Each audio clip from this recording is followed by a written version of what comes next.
आपण सगळे घड्याळाच्या काट्यावर चालतो. सकाळ, दुपार, संध्याकाळ, भूतकाळ, वर्तमानकाळ, भविष्यकाळ. आपल्या आयुष्याचा प्रत्येक क्षण या वेळेच्या सरळ रेषेवर अवलंबून आहे. पण कधी विचार केलाय की जर कुणासाठी ही वेळ अस्तित्वातच नसेल तर? जर कुणासाठी आपला भूतकाळ आणि भविष्यकाळ हे दोन्ही एकाच वेळी आत्ता घडत असतील तर? आज आपण अशाच एका चक्रावून टाकणाऱ्या कल्पनेवर बोलणार आहोत.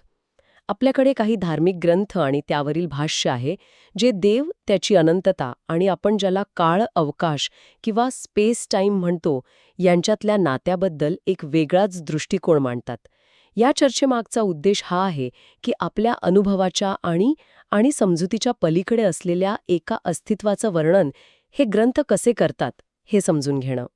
चला या गुंतागुंतीच्या विषयात जरा खोलवर शिरून बघूया. हो. आणि हे फक्त काही तात्विक बोलणं नाहीये. यातून एका मोठ्या प्रश्नाला हात घातला जातो की जर देवानं हे विश्व, ही काळाची चौकट बनवली असेल तर तो स्वतः त्या चौकटीत कसा असू शकतो? म्हणजे बघा, जो पेटी बनवतो तो स्वतः त्या पेटीच्या आत नसतो. ही चर्चा निर्माता आणि त्याने बनवलेली निर्मिती यांच्यातल्या मूलभूत फरकावर प्रकाश टाकते. बरोबर. चला मग याच मुद्द्यापासून सुरुवात करूया.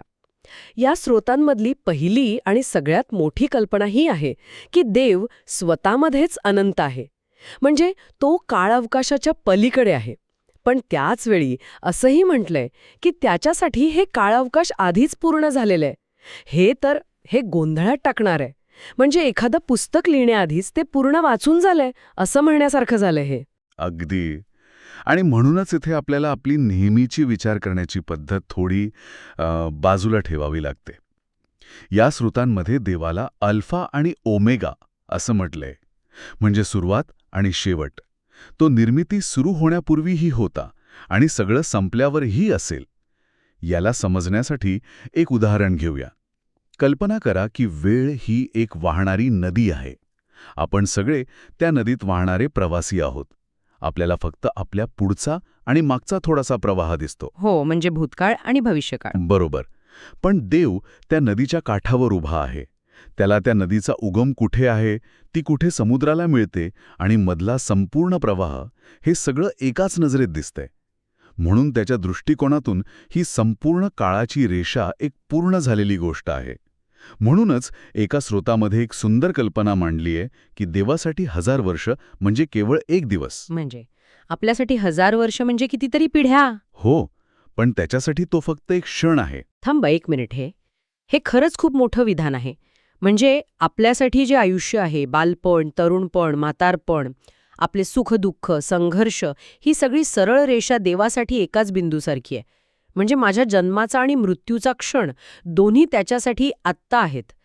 हे स्वीकारायला खूपच कठीण आहे. हो, कारण आपण त्या चौकटीच्या आतून विचार करतोय. आपण काळाने बांधलेले आहोत. या लेखकांच्या दृष्टिकोनातून देव या चौकटीने बांधलेला नाहीये, कारण त्यानेच ती निर्माण केली आहे. इथेच निर्माता आणि निर्मितीमधला फरक स्पष्ट होतो. निर्मिती म्हणजे आपण जन्म आणि मृत्यू अनुभवतो, अस्तित्व आणि नास्तित्व. पण देवासाठी नास्तित्वसुद्धा त्याच्या अस्तित्वाचाच एक भाग असू शकतो. ही एक अशी कल्पना आहे जी आपण म्हणजे निर्मित प्राणी पूर्णपणे कधीच समजू शकणार नाही, असं हे स्रोत सांगतात. यामुळे मग आणखी एक प्रश्न मनात येतो. जर आपलं हे वास्तव, आपलं हे जगणं मरणं इतकं वेगळं असेल तर देवाच्या दृष्टिकोनातून याचं स्वरूप काय असेल? म्हणजे हे सगळं त्याला कसं दिसत असेल? याची एक खूप मनोरंजक तुलना स्रोतांमध्ये स्वप्नाशी केली आहे. जसं एखादा माणूस जागा झाल्यावर आपलं स्वप्न विसरून जातो, तसंच देवासाठी आपलं हे वास्तव असू शकतं. म्हणजे आपलं हे सगळं वास्तव, हे जगणं मरणं, हे सगळं देवासाठी एखाद्या स्वप्नासारखं असू शकतं का? म्हणजे आपण स्वप्नात असतो तेव्हा तेच खरं वाटतं, पण जागं झाल्यावर कळतं की ते खरं नव्हतं. अगदी तीच कल्पना इथे मांडली आहे. यामागचा अर्थ असा नाही की आपलं आयुष्य खोटं आहे. नाही, आपल्यासाठी या चौकटीत ते 100% खरं आहे. पण निर्मात्याच्या दृष्टिकोनातून या वास्तवाचं स्वरूप ते पूर्णपणे वेगळं असू शकतं. त्याच्यासाठी कदाचित अशा अगणित निर्मितींपैकी एक असू शकते जिला तो एका क्षणात अस्तित्वात आणू शकतो किंवा नाहीशी करू शकतो. या ग्रंथांचा मूळ गाभा हाच आहे की अस्तित्व, नास्तित्व, काळ, अवकाश यापैकी काहीही त्याच्या इच्छेच्या बाहेर नाही. पण मग इथे एक मोठा प्रश्न उभा राहतो. जर सगळं आधीच ठरलेलं आहे, एकाच वेळी घडतंय, तर मग आपल्या निवडीला काय अर्थ उरतो का? कारण स्रोत म्हणतो की आपल्याला निवड करण्याचं स्वातंत्र्य आहे, जीवन आणि मृत्यू निवडण्याचा पर्याय दिल्याचा उल्लेख आहे. पण जर शेवट आधीच माहिती असेल, तर त्या निवडीचं नाटक कशासाठी? हे ऐकायला थोडं निराशाजनक वाटतं. हा खूप महत्वाचा आणि आणि कठीण प्रश्न आहे. याचं उत्तर हे ग्रंथ अशा प्रकारे देतात की काळ अवकाश हे निर्मितीची कथा उलगडण्यासाठी एक एक रंगमंच आहे. या रंगमंचावर देवदूतांचं बंड, येशू ख्रिस्ताचा वधस्तंभ, मानवाचा संघर्ष आणि अंतिम न्याय यासारख्या घटना एका क्रमाने घडतात. आपल्यासाठी म्हणजे त्या नाटकातल्या पात्रांसाठी हा क्रम, या निवडी आणि त्यांचे परिणाम हे सगळं खरं आणि अर्थपूर्ण आहे. अरे वाह! म्हणजे काळ हा एक प्रकारचा रंगमंच आहे, ज्यावर हे सगळं नाट्य घडतंय. आणि देव एकाच वेळी लेखक, दिग्दर्शक आणि प्रेक्षक आहे. तुम्ही अगदी बरोबर पकडलंय. आपल्या मर्यादित दृष्टिकोनातून आपल्या निवडी खऱ्या आहेत. देव आपल्याला निवड करू देतो, कारण त्या निवडीतून आणि संघर्षातूनच ही कथा पुढे सरकते. पण देवाच्या कालातीत दृष्टिकोनातून या नाटकाचा शेवट त्याला आधीच माहिती आहे. म्हणजे दोन्ही गोष्टी एकाच वेळी खऱ्या आहेत. आपल्यासाठी निवड खरी आहे आणि देवासाठी परिणाम आधीच निश्चित आहे. हा एक विरोधाभास वाटू शकतो, पण या दृष्टिकोनानुसार हेच वास्तव आहे. ठीक आहे. तर आपल्याकडे एकीकडे अनंत कालातीत देव आहे आणि दुसरीकडे आपण जे वेळेत अडकलेले आहोत. या दोघांमध्ये संवाद कसा होऊ शकतो? म्हणजे एवढी मोठी दरी कशी सांधली जाणार? अनंत आणि शांत यांच्यात एक पूल हवा, नाही का? आणि तोच पूल म्हणजे पुत्राची भूमिका, असे हे स्रोत सांगतात. ही या कथेतील एक अत्यंत महत्वाची पायरी आहे. या ग्रंथानुसार पुत्र, जो मूळचा पित्याच्या बरोबरीचा आणि अनंत आहे, तो या मर्यादित काळ अवकाशामध्ये एक निर्मित प्राणी बनून येतो. एक मिनिट, निर्मित प्राणी म्हणजे आपल्यासारखा? हो. याला समजण्यासाठी एक उदाहरण घेऊया. समजा एखाद्या राज्याचा राजा आपल्या प्रजेची दुःख समजून घेण्यासाठी एका सामान्य सैनिकाचं रूप घेतो. सैनिक म्हणून तो नियमांनी आणि आदेशांनी बांधलेला असतो.